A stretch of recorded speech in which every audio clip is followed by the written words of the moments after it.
last week on Ellie Picked. I'd like to introduce you to my greatest restoration ever.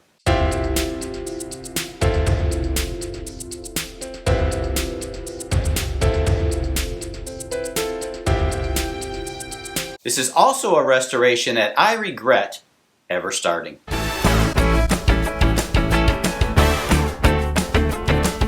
Now, why do I regret starting this project? Well, let me show you what it looked like before I started. The four wheels on the bottom of the cabinet are rusted and destroyed. There's green lead paint on it. All of the hardware is painted. The inside base is rotten with broken drawers. The top even came from a different cabinet. The inside is disgusting. The top and bottom boards are rotten. All of the door joints are loose. One of the glass windows is broken. And that's just the tip of this iceberg. It's got a head!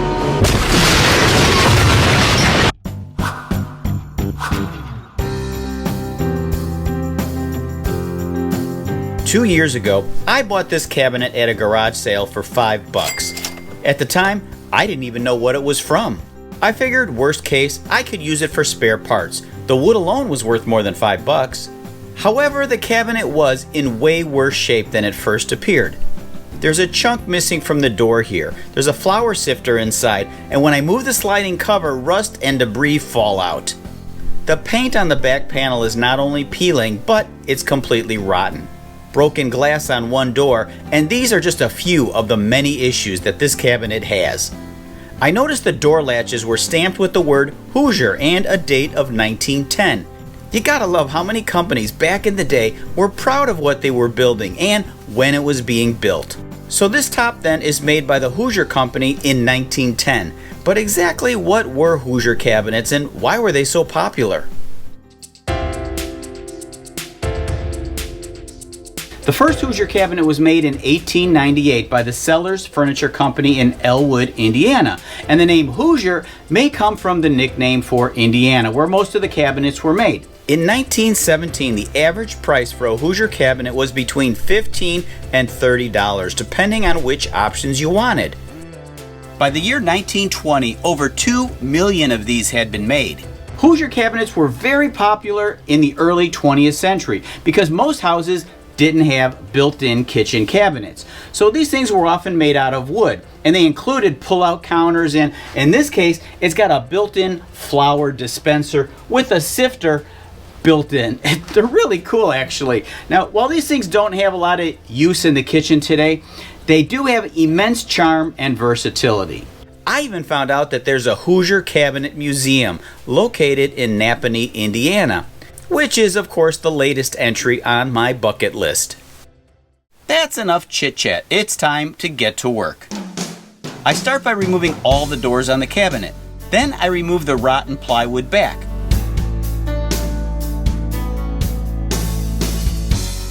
You can see here on this shelf that the plywood layers are separating, so I'm going to need to replace that shelf also. Speaking of replacing, the cabinet top is also in bad shape. The hole there is to fill up the flour bin. At first I thought I might be able to save the top, but I just can't. How was this cabinet stored that it got in such bad shape? I'll be cutting a new top for this also. It's not just the wood that's awful on this cabinet, the flour sifter is in really bad shape. At this point, I was really tempted to chuck the whole thing into the dumpster. But I forged ahead, replacing one piece at a time. With all the bad parts removed, this thing is rickety. I need to stabilize it by replacing the center shelf.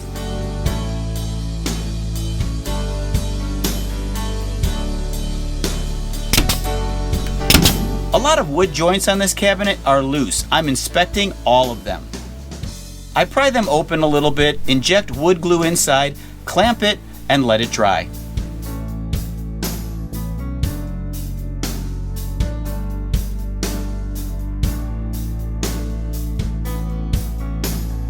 Once I put on the new back and stabilize all the loose joints, the basic frame structure is in much better shape. Besides gluing, I also use some screws with a small head to keep the joints secure.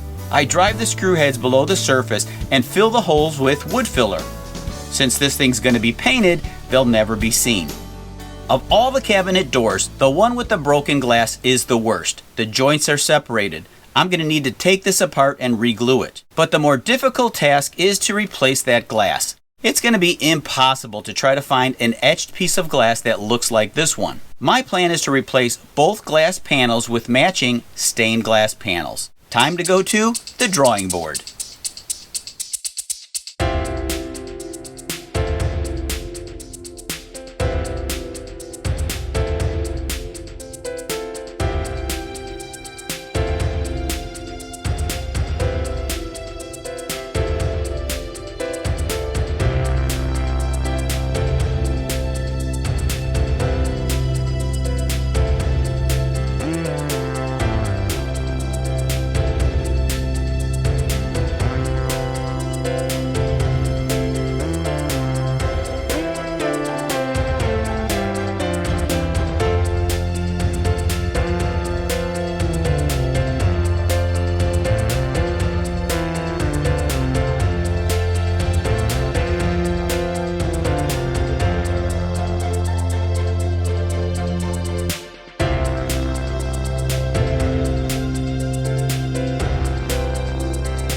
Here's the finished stained glass replacement window. One down, one to go. She's a little beauty, isn't she? I removed and buffed all the cabinet hardware, the handles, the hinges, even the screws. I'll store all of the hardware in a bag and save it for later. Before I can paint the wood, I need to sand off the old finish, otherwise the paint won't stick very well.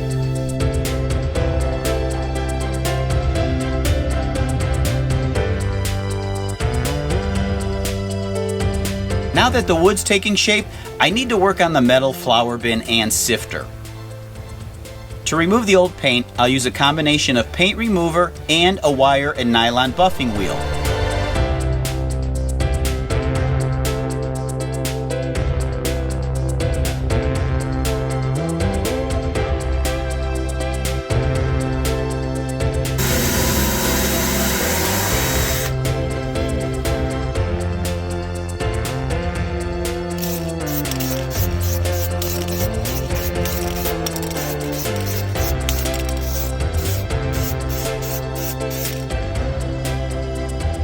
After it dries and I tape it off, this thing is ready for paint.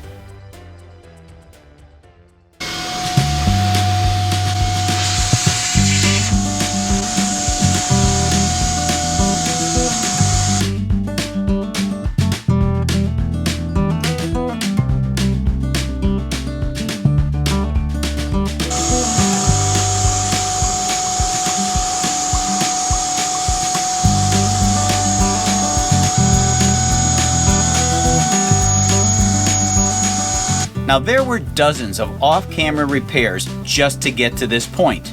For example, reinstalling all of the doors took a lot of adjustments. When you have to reglue so many joints, the doors just don't realign perfectly. Also, I installed this trim at the bottom all the way around the base of the top to give it a nice finished appearance. But in order to do this, I also had to cut the bottom of the doors to get them to fit properly.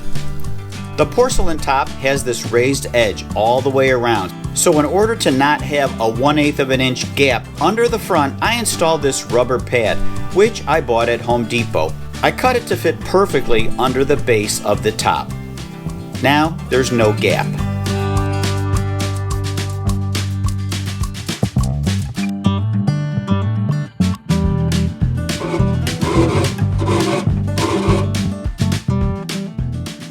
Here's a side-by-side comparison.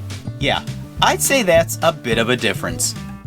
I could spend another half an hour just going over the detailed repairs that I made on that cabinet, and I still plan to make one or two more improvements, like giving it one coat of a water-based polyurethane, just to provide some added protection for the paint. But to be honest, I am sick of this Hoosier cabinet project. It's been in my garage for 2 years and in my face for 4 months.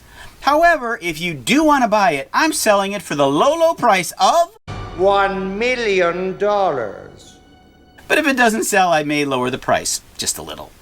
I'm Tom, this is Allie Picked, and thanks for watching. Oh, by the way, if you're still here, did you know that most people who watch this video are not subscribers and they haven't even clicked on that notification bell? What is up with that?